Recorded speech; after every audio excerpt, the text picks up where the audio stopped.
There, our hangout is live. I turn it over to Maha for introductions. Hey. Hi, this is Maha Beli, co-founder of Virtually Connecting, and I'm joining you from Cairo, Egypt. And we're from the Pushing HE conference, connecting through Mitchell, who's our on-site buddy, and we have Philipp Schmidt and Tony Bates on site. I'll ask them to introduce themselves first, and then I'll ask our virtual participants to introduce themselves. So Tony and Philipp, take it away. Introduce yourself. I'm Tony Bates. I'm actually retired, and I'm not making a very good job of it. So I'm very pleased to be here. I used to work at WOC at one time. I was a visiting professor here, and as Philipp said, it's what's really happening outside of this conference that is just as interesting as what's happening inside. What we've seen is an attempt by state government and people expressing their democratic rights to say what they want with their future here, and we're in the middle of a voluntary strike. This is not an official strike by union people, but it's a strike by everybody who is protesting what happened on Sunday to prevent them from voting. So it's a little odd to be in this cut-off situation from the rest of the world to some extent. Yeah, I'm Philipp Schmidt. I work at the MIT Media Lab, and I also have a kind of a long history with Barcelona and the WOC. When we had just founded Peer-to-Peer University, the WOC hosted us for our second workshop, and so we spent a week in Barcelona thinking about how to bring down institutions of higher education being hosted by an institution of higher education, and so I've been a long-standing fan of the institution, the people who work here, and also of the city of Barcelona. And it's as Tony says, it's quite a special moment to be here and try to make sense of it all while we're sitting in this little room that seems completely separated from the rest of the world right now. I know that feels. I was in Virginia just before and during the Charlottesville things, so I know what it's like. You can't really separate what's going on. Well, you're sort of separating what's going on outside with what's happening inside the event, but you can't really separate it from your mind as well. And I just had a visit from MIT folks last weekend. So your colleagues like Brandon Muramatsu and Vijay Kumar were here. Anyway, I let the virtual folks introduce themselves. Not everyone has working audio, so we'll start with Helen. Okay. And then Marin, and then Meryl and Angela. Go ahead, Helen. Hi, I'm Helen DeWard, and I work with the Faculty of Education here in Ontario. I'm looking forward to an opportunity to learn what's happening in Barcelona for sure. And I know that it'll extend the conversation that Tony will bring to the World Conference, the online learning conference coming to Toronto in a couple of weeks. So I'm looking forward to the conversation today. And I'll introduce Meryl, who's joining us from Brazil. He doesn't have a voice connection, but we're really happy to have Meryl on his very first Virtually Connecting Hangout.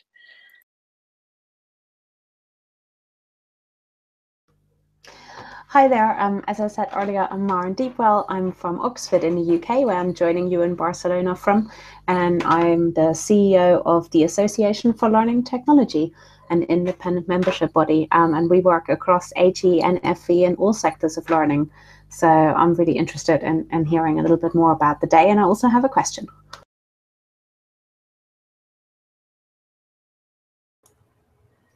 This is Angela Van Barneveld. Are you able to hear me? Oh, awesome. I am a colleague of Helen's, which I'm thrilled about, and we are both at Lakehead University in Ontario.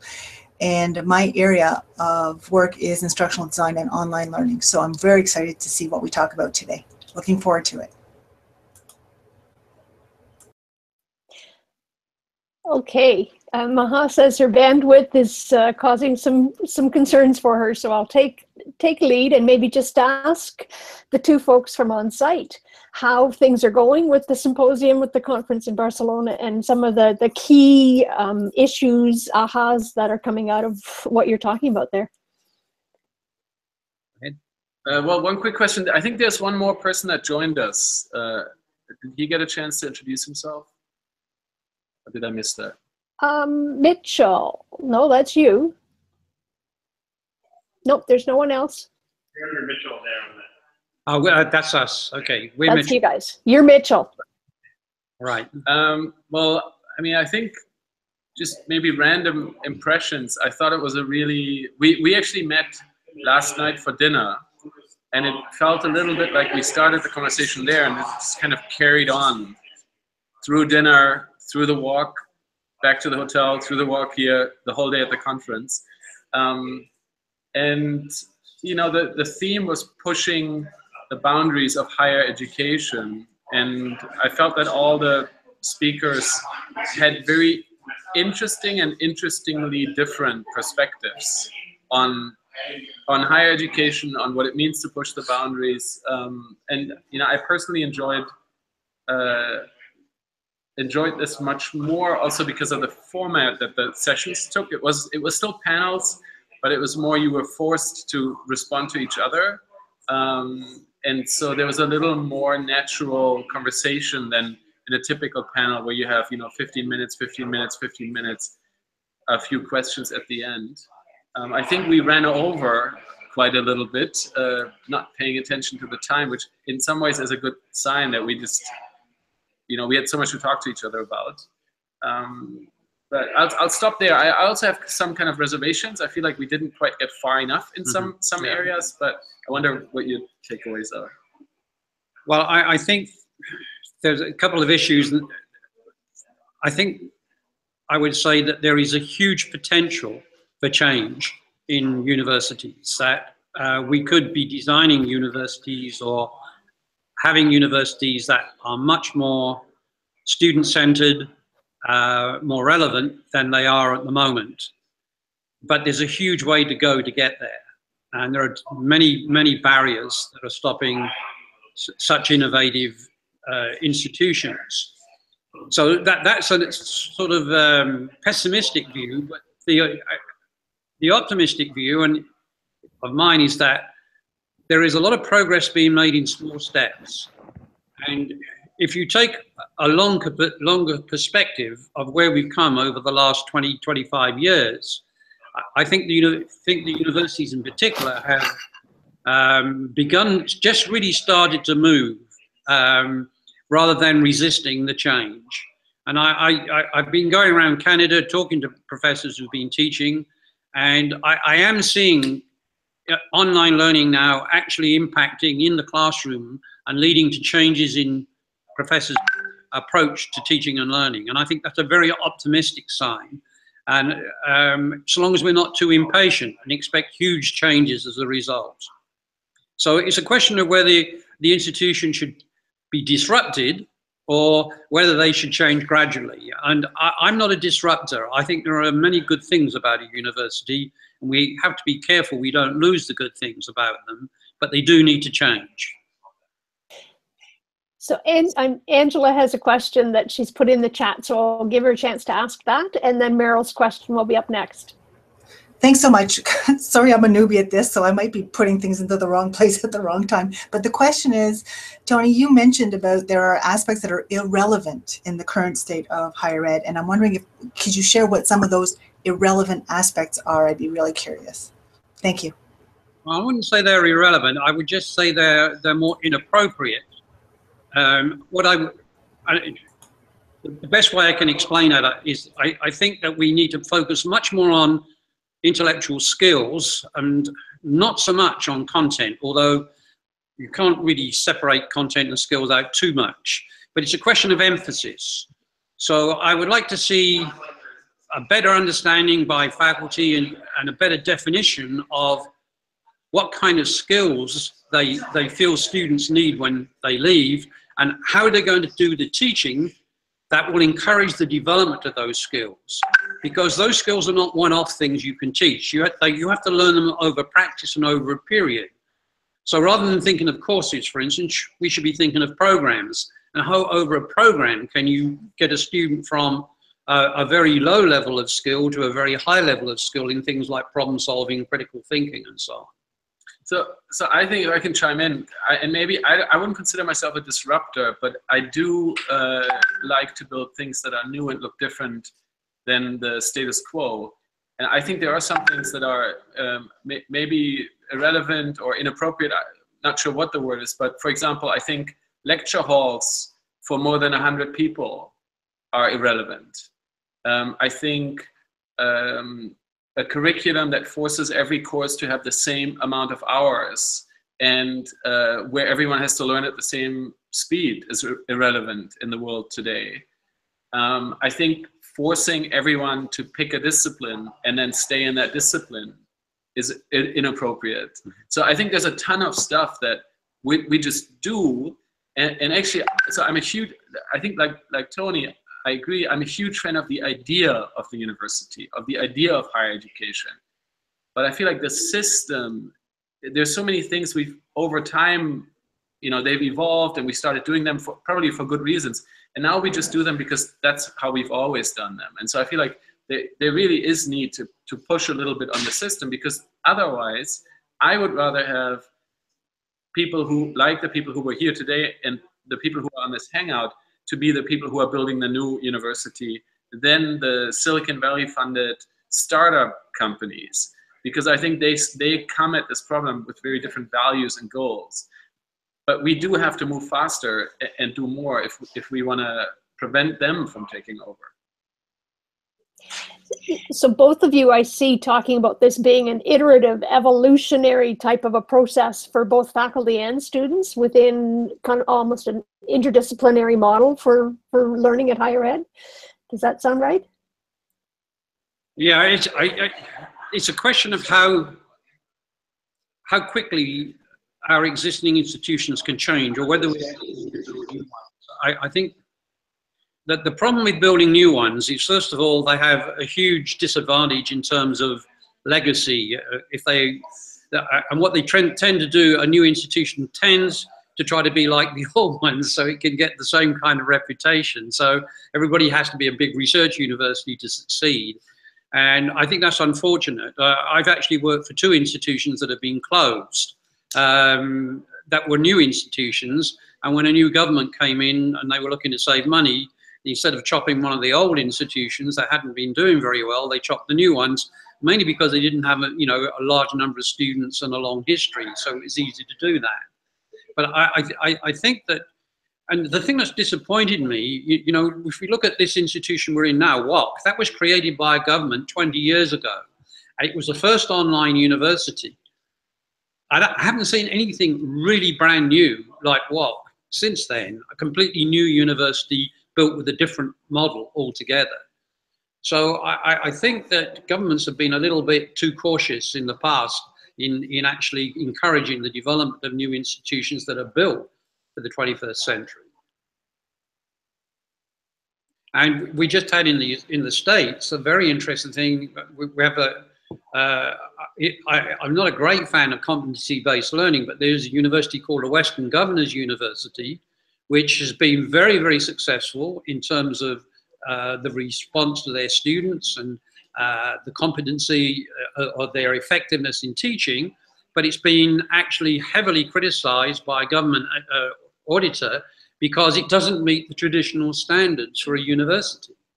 And that's very, very worrying when that happens. It discourages any other institution from being different. Yeah. I do think, I mean, I don't know what kind of work all of you are involved in besides the 2 lines that you were able to share now, but I do feel like there is a new enthusiasm for new institutions. I'm on the board of, so I founded a nonprofit called Peer-to-Peer University. Of course, we're not a real university, but we do provide some form of higher education. I'm on the board of an organization called College Unbound that's in Rhode Island that's becoming accredited right now. But it's entirely focused on adults who are trying to complete their degrees. So they must have some college and they must have an incomplete degree for whatever reason. And the pedagogy is fundamentally different. It's much more around social service learning, and it's really, really ambitious and interesting, but they are trying. Craig just muted me. Why? You What's going on, guys? Democracy does that. Craig is new to virtually Hangouts as well. Okay, good. Can I ask a follow-up question to what you're just discussing? Both of you are talking a lot about, you know, different models, new institutions. And in my role, I work a lot with policymakers, accreditation bodies, the kind of people who shape the current system, at least in the UK. And I wonder about, you know, the empowerment of decision-making when it comes to technology, because very few people in senior roles, in my view, actually sort of, you know, are very good at taking informed decisions with all of this new innovation and technology coming up. And I wonder what sort of your views were, or the discussions today around, you know, how we can get some independent voices, not just industry voices, into kind of decision making and policy making at a national level. I hope you heard that question. Yes, no, it's a good question, and I'm not sure how to answer it. I'm not sure if this is an answer to your question, but you mentioned the professional associations, and they are a very big barrier to innovation and change. Let's take the professional engineers of Ontario. They will not accept any qualification that's done at a distance. None at all. It doesn't matter, even if you've just done one course in the program at a distance, they will not accept that degree for accredited purposes as a professional engineer. Now, you know, that's a real drag on any innovation in engineering in teaching, because the institutions know that if they move out of that very narrow view of what a qualified engineer requires, then they can't go there because their students won't get jobs. So I think there needs to be much better education of the accreditation agencies, the professional bodies, and so on, so that they understand that we're not talking about differences in quality here, we're just talking about different ways of delivering the same high quality programs. And so they seem to confuse delivery with, and I think that's what the Auditor General in the US did. She couldn't separate the delivery method from the actual quality of the content and the teaching. And so there needs to be more education at a government and policy level. I know governments tend to go the opposite way. They tend to jump on the latest technology and so on. But again, that's a misunderstanding of that it's not just the technology that needs to change, it's the pedagogy. It's the way that we teach that needs to change as well. And the two are linked. They're not separate issues. This is a really good segue into a question Merrill from Brazil is asking. And it actually ties into both of your work. He says, Philipp has spoken out against an over-reliance on video in online learning. An MET program at UBC, which was created by Tony, and does not use much video. I did my master's online. There was no video at the time in 2003. So he's saying, what do you both show for interactive video sessions like this one in HE? So I'm going to jump in first before Tony can, because he's a big deal, and he wrote a blog post criticizing our paper on the over-reliance on video. And I think his point was, haha, what do these people at MIT think that they've discovered something new? I've been saying this for many years, and also there is very good pedagogical research on how to use videos. And I totally agree with that. And so I think we're more in agreement than maybe he thinks. But the interesting thing for me about that paper was, we published it on SSRN when SSRN was still a good place to put things before they got bought by one of the big publishers. And I still get emails to this day saying that in our little category, whatever we posted it, we're in the top 10 of all the authors. And that just amazes me that it seems to hit such a nerve. And so I'm happy even if it just starts a conversation about video, because the thing we were reacting against is not the use of video. It's just that all these MOOCs had some professor standing in front of the class, and they filmed that person, for some amount of time, and it looked exactly like the lectures that are bad pedagogy, just put online. I think this here is totally different. So I'm not against video. I think video as a way to connect with people is amazing. The fact that we are able to speak with each other, we can make a connection even though we're not in the same space, I'm extremely excited about and supportive of. So now I'll let Tony tell you why our paper was terrible. No, I'm not going to do that at all. First of all, I'm going to respond. I'm very glad you did that program. I hope you enjoyed it. And yes, you're right. That there was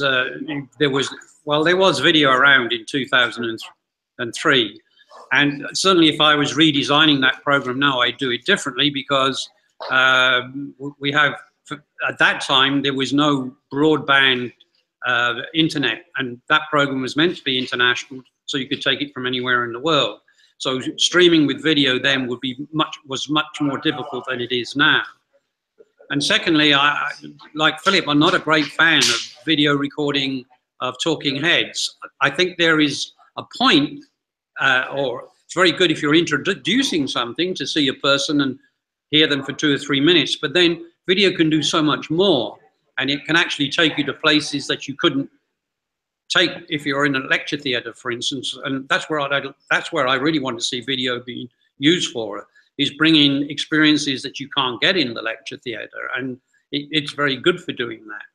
And what is beginning to happen now, we are getting away from the learning management system and using webinars a lot more, and I'm not sure that's a good or a bad thing, but at least it's more personal than a learning management system. So I'm not against the use of video at all. I just want to see it used in the most creative and exciting ways for teaching and learning. So I was just told by other people here that they want to talk with you, and that we need to get out of the way. Enough of us. So are you guys ready? Are you? Yeah. Okay. So we'll hand over to. Oh really? Yeah. Are you in? Okay. Can you log into this? No, just let them come in. They don't need to. Nobody needs to log in. They can just come. No, but they want to take the computer. Somebody else's computer. Oh, you want to use a different computer? Okay. All right.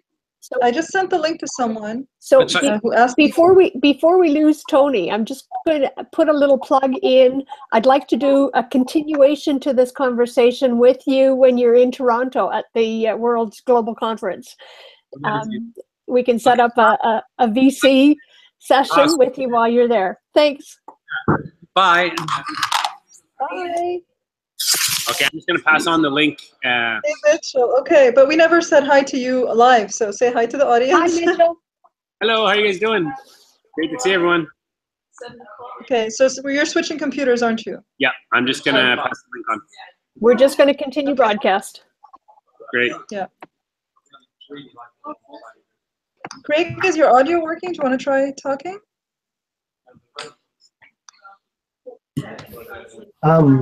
Yeah, I think it's working. Can everyone hear me? Yes, we can. I'm glad you're able to talk as well as mute. This is good. So this will be okay.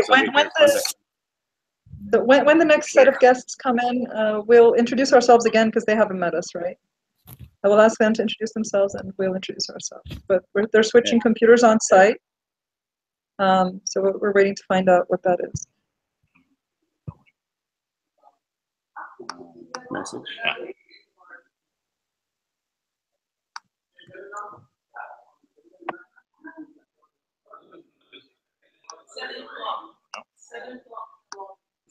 Okay, guys, I'm going to sign off here on the computer, and you're going to log in with Brian and Allison. Oh, that's cool. That's nice.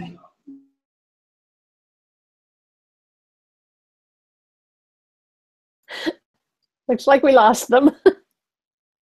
No, they're switching computers, so. Oh, right. Yes. I think Brian Lamb is going to log in. Yes. Here he is. There's Brian. And that's Jim upside down. Hello. From the nether spheres. That's really scary. That's scarier than you think. And you're going to be able to watch it live, and it's not going to feel good. Hi, Brian. You muted yourself, I think. Oh, we can't hear you. We can't hear you at all. Can you hear us? No volume. Yeah, but he'll fix it.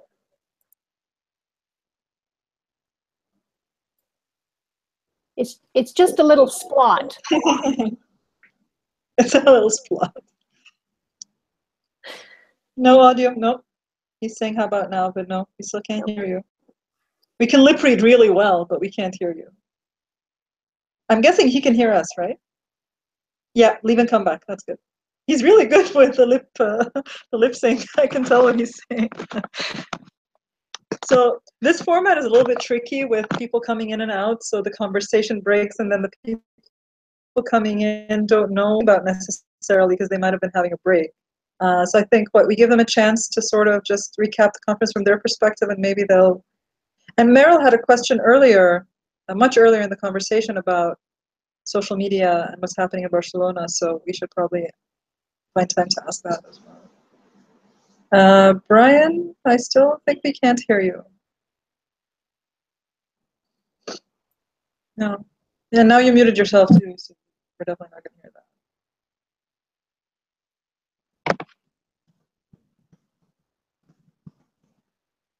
that. Nope. Not hearing you. That's why it's horrible to switch computers in the middle of a session. Listen, one thing that always works is a phone. So if someone's got a phone, just use the link from the phone. That's never going to have an audio problem. You won't be able to see the text chat, but that's fine. I think this is an opportunity for some novel format, Maha. Maybe there is some interpretive dance or puppet activities that, I think we should get them to Maybe it's time to do sign language. Maybe it's time to do sign language virtually connecting. Oh, I was hoping interpretive dance would come up. This is great. Yeah, we could type our questions, or they could read, and then they could reenact their answers. That would be a VC first, virtually connecting first. Oh wow, we should do a collection of VC firsts. Whenever something really exciting happens, and we say this year these were the VC firsts for the year. And yes, yeah. I think there might be a VC first that's in Spanish, and funnily enough, it's not happening in Barcelona. It's somewhere else that Ken, I think, was gonna. I think so. Yeah, Ken was gonna try and connect with someone in Brazil, Argentina. Well, I mean, Brazil don't speak Spanish, so I would guess Argentina. Probably. I thought the Twitter conversation around this hashtag today has been really great. There's been loads of really good links and lots of really good questions, and there's been some really thought-provoking discussion on Twitter. Have many of you joined into that conversation? I haven't joined, but I've been lurking and following some of it. Yeah.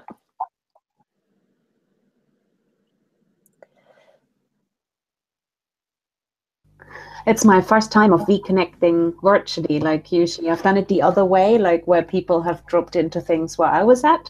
So I'm actually really enjoying being like, obviously I'd love to be in Barcelona, but like it's nice to see the other side of how this works. I didn't realize that you've never been virtual. Like you're always interested, like you're always retweeting it and stuff, but I didn't know that you never managed it's like between work and time zones. Like I often watch the recordings, but I've never actually managed to jump into something live.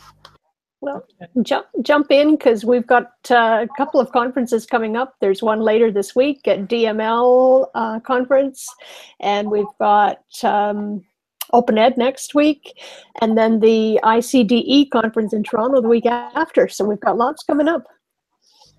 Yeah, the DML event looks fantastic. Really great program. But there are so many virtual connecting sessions. I think if I would be going to everything I want to go to, I would never get any work done. It would just be at conferences. Well, the thing with the U.S. conferences is they're always like in our evening. Oh, I know. Can we hear Yes, I think we can hear Yes, them. we can hear you, Brian. They finally tried a phone, I think. Sort of. Can you hear us now? Yes. Yes, we can. can. You know what we have to do? Oh, what? If we do this, we're going to get feedback. Oh. So for now. Speaker. Put it on speakerphone. Oh, thank you. Yeah. Yes, right. Perfect. Maybe. It's not on speakerphone. Okay. What does it take to Good. So Brian, Oh, Oh, that's much better. Yeah, how's that? yeah, that's a bit better. So we can see more than one person at a time. Hello. Hello. Hi, Allison. Good to see you. I'm gonna Hi. kill this one. Hi. So we're already live. Would you guys like to introduce yourselves on site quickly without moving the phone too quickly? So when you move it too quickly, the picture blurs. I'll start your camera. Okay. Hi, I'm Lisa Marie Blaschke, and I'm in Barcelona. I don't know what else to say. I'm Brian Lamb, and I just found out I'm in Barcelona. I'm Alison O'Toole, and guess what? I'm also in Barcelona, but I'm at the Open University, UK. I'm Mahabeli, and I'm in Cairo, Egypt. And I'll ask Helen, Maren, Craig, and Angela to introduce themselves. There we go. Yeah, this is good. Right. Nice and intimate. I'm Helen. I'm in Central Ontario in Canada. Hey, Helen. Maren, do you want to go next? Hi there, I'm Maren Deepwell from ALT, and I'm joining you from Oxford in the UK. And I think I know Brian and Alison, so hi there. Hi. Craig. Hi, my name's Craig. I'm in Vancouver, BC, in Canada. Oh, cool. And Angela. Hi, this is Angela, and I'm in Northern Ontario. We have a lot of people from Canada today, including Brian. Okay, so tell us how the conference has been from your perspective. We heard Tony and Philip's perspective. We want to hear yours. Can I start? From my perspective, I know a lot of Canadians, and that's usually a good thing when talking about innovation. You have to say that because there's a Canadian sitting beside you. The place is overrun by Canadians. You'd think you were in Puerto Vallarta right now. It's true. Yes, you were just speaking to Tony. I'm actually was an uninvited guest at this. I found out about the event, and I just showed up and somehow found myself joining these fine people. The event was really fun. I mean, part of the reason I came here was one of the issues when you go to a conference, although I think Be Connecting does a nice job of breaking the dynamic. Conferences, you gather people in a room and a conversation starts, and then everyone separates and starts in another room, and then they separate and then another group, and maybe you see people a little bit. But what was really fun about this for me was, you know, we gathered, we had a really good dinner last night and talked and had fun. And then pretty much the same group of people were all together in one room. And I don't know, I think it was a very nice way to kind of have a sustained conversation that could build. So for me, it was a very special experience. I think for him, it was all about the food last night and the wine. It might have been of that. I found it really, really exciting because there were a bunch of people here that I hadn't met personally before. And so it gave me, well, not everyone, but I'd met them online in some form. So it was a great opportunity for us to all come together. There was so much synergy in the ideas, yeah, because, you know, sometimes you go to these conferences and one person will talk about this, another person will talk about this, and they're often disjointed or disconnected. And what happened as the conference developed, or conference is not a conference, symposium, as it developed is ideas were building on ideas, and they were expanding. And then at lunchtime, we're talking about everything that we talked about in the morning, which fed into what happened in the afternoon. And so a lot of our discussions, you know, we're all talking about, oh, this was so great that we were all together. How do we keep this going? You know, what do we need to do to keep this going? And one of the ideas was, well, let's write a book. And that kind of got people are like, no, we're not going to write a book. So we're kind of throwing around ideas of how we can keep this kind of synergy going. But like I said, this morning was great. I mean, everybody kept, you know, the presenter, Tony and I started, and then the next group started, and then they started commenting about the things that we said, and it just built over time. So there was knowledge being constructed and disseminated, and it was great. I loved it. It's awesome. So I think one of the things that's difficult to appreciate if you're not actually in Barcelona is the historical day that it is today. The fact that there was a conference, almost every single person is on strike here. You know, it gives you the feeling of a city on the verge of a revolution. And in a sense, I think that might have galvanized some of the discussions today. Because, well, firstly, you realize the real importance of education in situations like today. And secondly, you know, what does the future hold for people in Catalonia, people in Spain, for Europe in general, for the world? And, you know, also we've been thinking about the future of education. So I think that has been an interesting backdrop, which might not be shared with the people who are online. But you know, when we leave here, we're going out for dinner, but we don't actually know if there's a single restaurant that's open. You know, it's an amazing day here. Everything I've experienced of it has been very fun and upbeat, and you know, I haven't seen any of the terrible violence that there has been. But yeah, it's been an interesting backdrop. Mm-hmm. And yeah, and just in practical terms, I believe they had over 100 people registered to attend. So the sessions that would have happened today would have happened to a pretty full room. But because of the strike, it was essentially just us, the organizers, and one of the things they did, yeah, that was brilliant, was bringing in PhD students rather than some scheduled professors from the local university, which was actually one of the highlights for me, I think for everybody.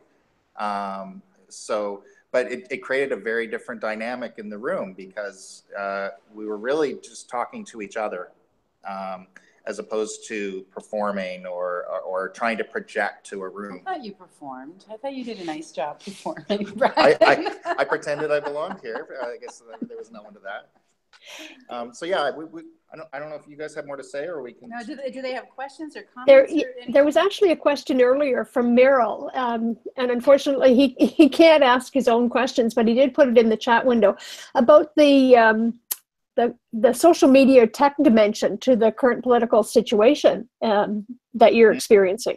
What do you see happening in the area of social media and technology? Well, last night when we were out for dinner at 10 o'clock, at 10 o'clock here every night, everybody starts banging anything that makes a ringing sound. So it can be a lamppost or a drain or you know, or just railings, anything. And obviously people let each other know where they're going to be and what they're doing via social media. So yeah, it's been incredible to see just how people galvanize and how they come together. And yeah, there's a lot to learn from that.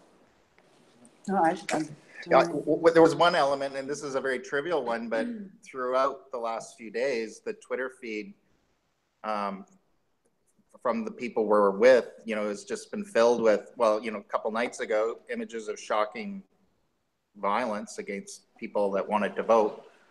And then, you know, yesterday, you know, gatherings and things like that. But then today, this being a day of national strike, I mean, we were seeing, you know, even though we're in here in a relatively small gathering of people, I don't know what the crowd size was, but I saw images that looked close to 100,000 people. I mean, just blocks and blocks of people full.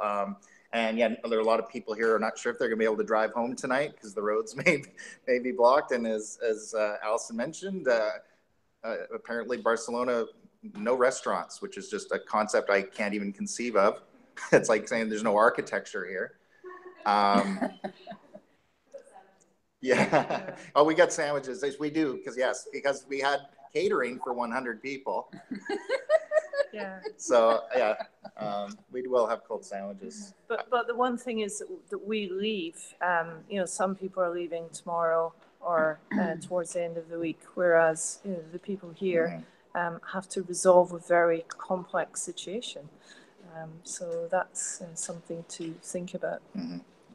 I felt fortunate for that too, because this is, you know, a very interesting place right now. So to be able to spend time with people who live here and who have, you know, obviously, and we've talked with people with very diverse opinions on what's going on. But what's interesting is people have been able to talk about it, at least in the groups I've seen, quite, you know, civilly. But yeah, to be able to get a sense of history, recent and more deep, has you know, it's been very special because I think if all we were seeing was what we would be seeing in our homes, I think it would be a very different understanding for sure. Yeah. I think we need to say explicitly what this is so that if people watch this video, like, know what this we're talking about. So we're talking about the Catalan independence referendum, right? That was happening. And could you guys, because you're seeing a different perspective, because a lot of people watched from afar, were seeing something. So I'd like could just be a little more explicit about that. I got here on Saturday, and on Sunday morning I watched the news. And when I watched the news, it was horrifying. They brought in big ships of police.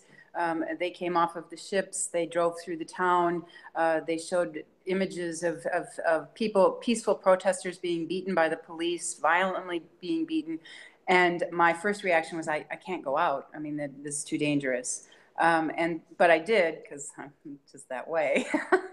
And so I went out, and I went down to Catalonia Square, and that was where there were a number of police vehicles. There were some protesters, but they were very peaceful protesters. There were signs everywhere for democracy. The Catalonia flag was hanging all over the place. And then I walked down La Rambla and went down to the port.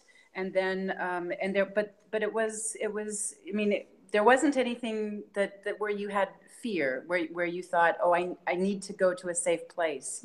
And it was very peaceful. And then on the way back, as I was walking back to the hotel, I actually stumbled upon a giant crowd, and I didn't know what was happening. And as I walked through the crowd, I realized that it was a school, which meant that there was voting happening there. And there were hundreds of people standing in line waiting to vote. And as I was walking by the entry, an old woman came out. She must have been around 90 years old. And she was very increpid, and she could hardly walk, but she had gone in, she had waited the hours that she had to wait to make her vote. And then she just walked slowly out, and all of the people made a path for her along the way so that she could walk out without any problems. And to me, that was so touching, and it was so, the peaceful demonstrations, the determination of the people to have their voice heard, it was amazing. So yes, indeed, it's been for me very positive experience, seeing people queuing up to vote, having different opinions, accepting that people have different opinions, but they're there to vote. Again, I also in different locations saw elderly people being applauded for making the huge effort to go and vote and actually stand in queues for a long time to vote, but also to realize that the people in the polling stations were seeing others having violence against them. So I guess it didn't matter which polling station you were in. You didn't know whether or not the police were going to arrive and what they were going to do, and that must have been very difficult. We're still there. I'm sorry, I just tapped that. Okay, so I think, yes, I think the next group is ready to go. I'm going to let them use my phone, but so those of you who are prone to vertigo or dizzy spells might want to be careful, because I'm going to be picking up a very small device. I want to talk to Maha. Maha, I want to tell you it's very nice to finally meet you, yeah? I feel the same way. I feel the same way. We'll meet alone one day, face to face too. Yeah, I think of you every time I go running, because there's a field. You wrote that blog about flowers at one point. Yeah. And there's a field that I jog by, and there in the springtime there's one flower, and then there's more flowers. And you were writing that blog in connection with open education, and where these flowers are is very open, and then new flowers came, and then old flowers would go, and new flowers would come. And I always think of you every time I see that. So, but anyway, thank you. I tell you. Great blog.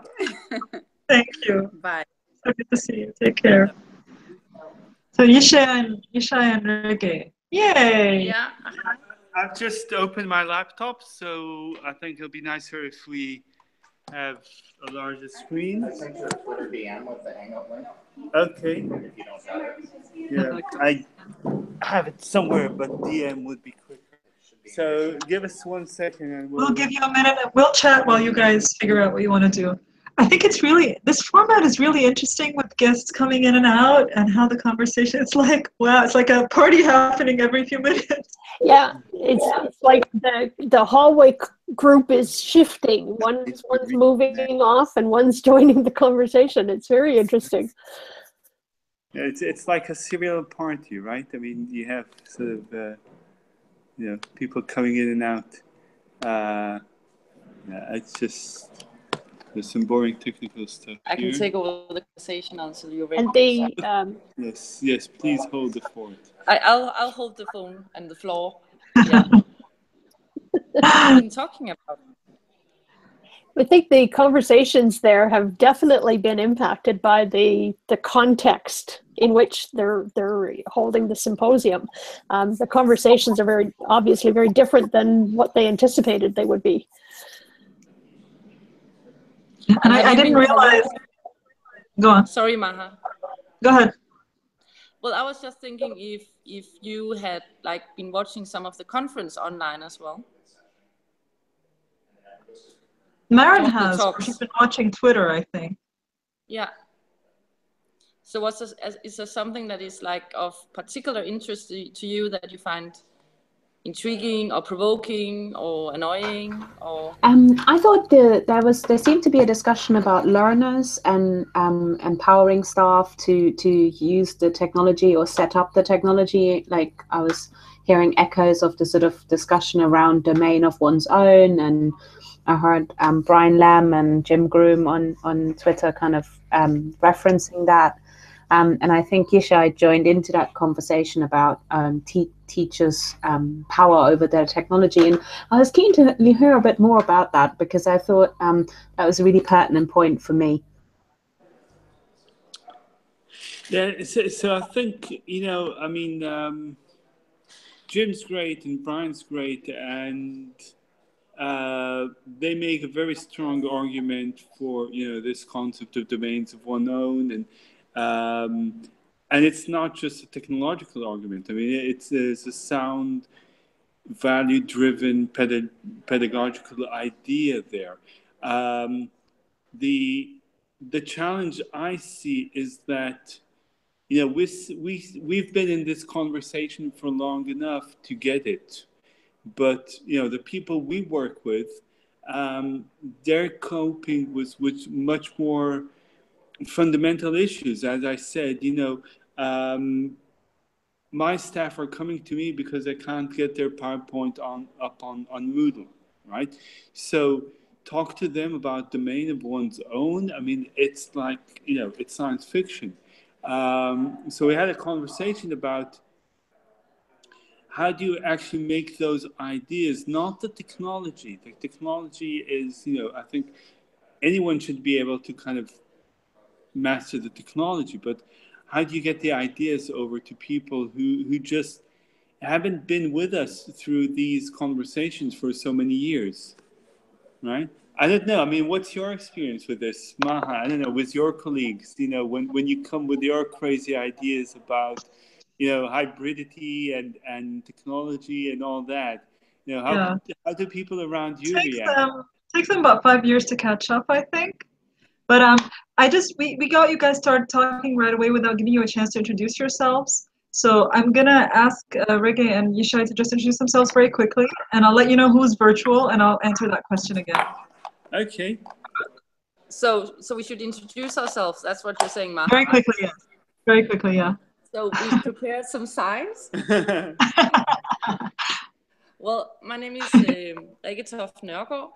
I'm from Aarhus University in Denmark. I'm an associate professor in educational design and technology, focused mainly on design and design from kind of an experience design, interaction design approach. Very much concerned with virtues and values and how we make education worthwhile for the people we subject to education. So how are they allowed to be humans at our institutions? Are institutions allowed to be human or humane? Should there be an ethics or should there not? Stuff like that, which is also very philosophical. So I'm trying to connect design thinking with educational philosophy and philosophy of virtue and ethics and technology. So yeah, so very kind of abstract stuff that I'm then working on connecting to very, very concrete practices that I also talked a bit about in my talk. How do we actually perform versus, This will echo until the other one drops out. All right, good. So you switched over to Yishay's computer. Yeah, it took us some time, but we managed to switch over to the left. Yes, have our side. I know. When Rikke was introduced. Last time we did a reconnecting. Taught me how to do the bottom third of the screen, right? They have my name on it. But, you know, because there's two of us, so I think, you know, using these is more appropriate. Yeah. So I'm Yishay Moore, and I'm from Levinsky College of Education. So I've been in this, I kind of originally come from computer science, but I've been in this field of education technology, learning design for, say, around 16, 17 years. So, you know, spent a lot of time in London Knowledge Lab, and then OU and so on. And again, you know, very much interested in these ideas of education as a design practice and teachers as design, and how to articulate learning design, and thinking about designing learning experiences, which is kind of a theme that came up today. You know, the idea of educational design is focusing on experience design rather than media design. So that's something we've kind of discussed today. Now, at the moment, I'm kind of I'd say my dream job, because I'm in a teacher's college. So you know, I get a chance to take all these ideas and actually, you know, put them to the harshest test of reality, because our students are going to be, you know, teachers in public institutions. You know, it doesn't get more real than that. And my lecturers are people who are really, you know, teaching 16 hours a week. You know, they have a tough life, and I'm trying to get them to adopt technology and new pedagogies. And, you know, as Rikke said today, it has to solve a real problem for them. Otherwise, you know, it's just not going to fly. So yeah, so that's where I am at the moment. Okay, and virtually we have me from Egypt, Helen from Canada, Meryl from Brazil, Maren from the UK, and Craig is also in Canada. I'll leave them to see if they have any questions after I answer this one. I think you're right. It's if you're having a lot of these conversations, especially that we have them virtually. I know you guys work together a lot and you're in different countries. Trying to bring them back to your home institution. I think it also brings me back to what Rikke was saying about values, that they don't even have necessarily the same value foundation. They're not talking about the same values necessarily that we are. And those kinds of changes take time, I think. And sometimes you try to make an argument, but you're basing it on a foundation that's completely different of what others are thinking about. So I think it takes time, and it should take time to make decisions about which battles are worth fighting.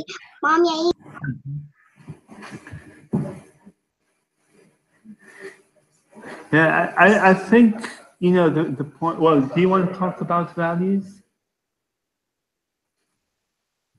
I don't know, then I'll talk forever.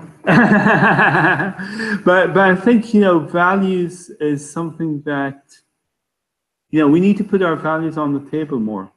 And that's something that, you know, whenever I give a talk about, you know, about educational design or educational innovation, I think, so, well, you have to start from declaring your values and being willing to defend those values.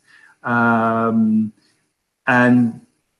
you know, because we're in a value-centric business, right? I mean, if we weren't here to promote kind of really universal values, we'd all have an easier and more profitable job, right?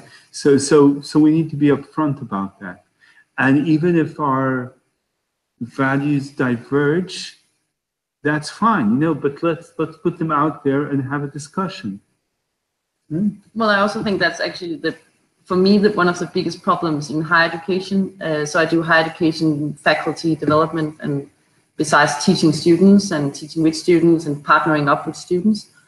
And I think one of the issues I see in learning design and faculty development, and at least in Denmark, is that we think they're kind of value-free, or technologies are value-free, and well, it's just the LMS, you know, it's just a system, but the system is actually what tells students and teachers who they are, how they should think, what they're supposed to do, how they should teach, how they should learn.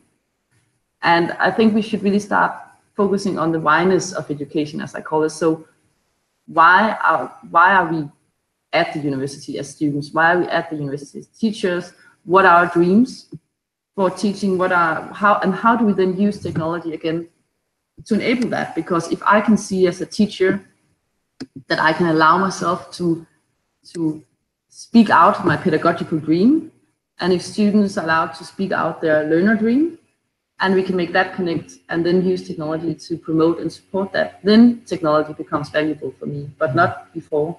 I think there's this delusion that, you know, like people sort of promote their learning technology saying it's pedagogy neutral. You can use this technology to implement any pedagogy. And actually, there is no such thing as value neutral technology, right?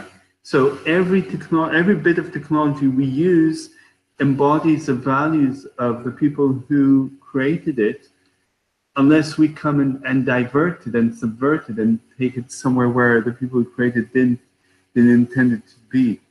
And, you know, and we need to have that conversation with our teachers, with our learners. I think, in a way, I kind of just saying this, I'm starting to really understand what Jim and Brian were talking about. You know, that our choice of the technology always kind of is a valued choice. And we need to understand the choices we make, and we need to have the freedom to experiment and to explore. Also, well, reading some of your work, Maha, thinking about powerful pedagogies, I think we really need to develop powerful, virtuous, ethical pedagogies, because I don't think there's any way getting around that educational technologies will come from the outside in. And the people that make the educational technology, be it Blackboard, Moodle, Google Hangouts, Facebook for that matter, they are not pedagogies. They don't have they're not professional in pedagogy, not professional in teaching and learning. And we need to mold those technologies so they are supporters of powerful pedagogies. And I think that's the challenge, rather than just implementing technology. Because if we just implement technology, I think we will destroy our education institutions. I know that's a bit harsh, but yeah. I work with teacher candidates here in Ontario and with faculty who, again, struggle with the integration, the use of technology in effective ways for student agency, student choice and voice. What do you see as some of the biggest barriers to actually holding the conversations you're talking about with the faculty and the students? You mean holding those conversations with students or with faculty or with... Or together? Yeah, so if it's about supporting student voice, for example, then it's important, like we have Blackboard at our university. And it's not very good for student voice, let's just say that straight away, because they need to be allowed to do stuff, assignments for them. They only have a number. They can't make their own stuff within the Blackboard, at least not in our institution. And that's really detrimental for student voice, because they see that as a power relation of them just receiving education and otherwise shutting up. So if that's my value or virtue for my course, or one of my values, then I often move to other platforms that make me lose control, and that that makes for a frustrating amount of polyphony, which is like a cacophony of your voices. Facebook is really good for creating cacophony and polyphony, and everyone going like in like cat memes and journal articles and assignments, and everything drowns and you know, seeps away. But that can be a point. That can be actually be a pedagogical point. I use Google Hangout like we are now, because now you were talking just before, so now you have the central stage. Everyone who talks don't have to be allowed to talk. Everyone have a voice. Everyone can take the central stage. Kind of hard to do in a classroom if students had to go up and sit where we're sitting at the podium right now, right? At the high table. But actually, this kind of technology just here actually empowers student voice more than a normal classroom. I see two main issues. One is kind of regulation and accountability. So, you know, as higher education institutions were bound by regulation, which all has its logic. You know, when we're talking about learning resources have to be accessible, right? That means that every video we use has to be subtitled, right? And I see, you know, a very strong imperative, moral imperative behind that regulation, right?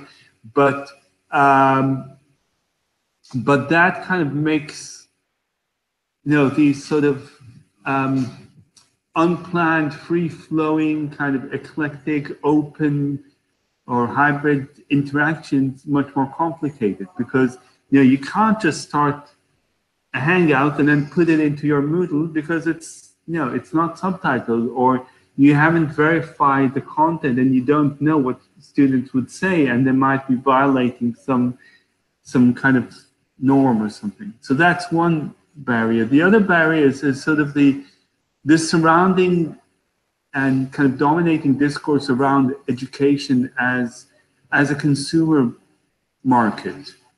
And so people come, students, they come with an expectation that they've paid for the product and you have to deliver it to a certain quality standard. And that's the kind of thing that we've been discussing the whole day, right? About how do you break free of that consumer model of education? And how do you, as a sort of innovator within a system where you know, everybody else is treating it as a consumer market, and you say, no, actually, you know, I'm here to have a dialogue with you. University is something we have together. Yeah. So you know, so as an individual innovative educator, that's a challenge. I think we're both privileged because we're in positions where, you know, we have a bit more freedom. But I think that, you know, a sort of individual kind of pioneering educator in some community college, I mean, their life is hell. Just have to do it under the radar in the dark. Yeah, but that's tricky. I'm going to jump in because I know that we're at past the hour mark that we had set aside for this conversation. I know we could talk for quite some time, but I am going to just let folks know that we're going to stop the broadcast. And if there are any final conversations or bits, we can keep talking after we stop. Thank you very much.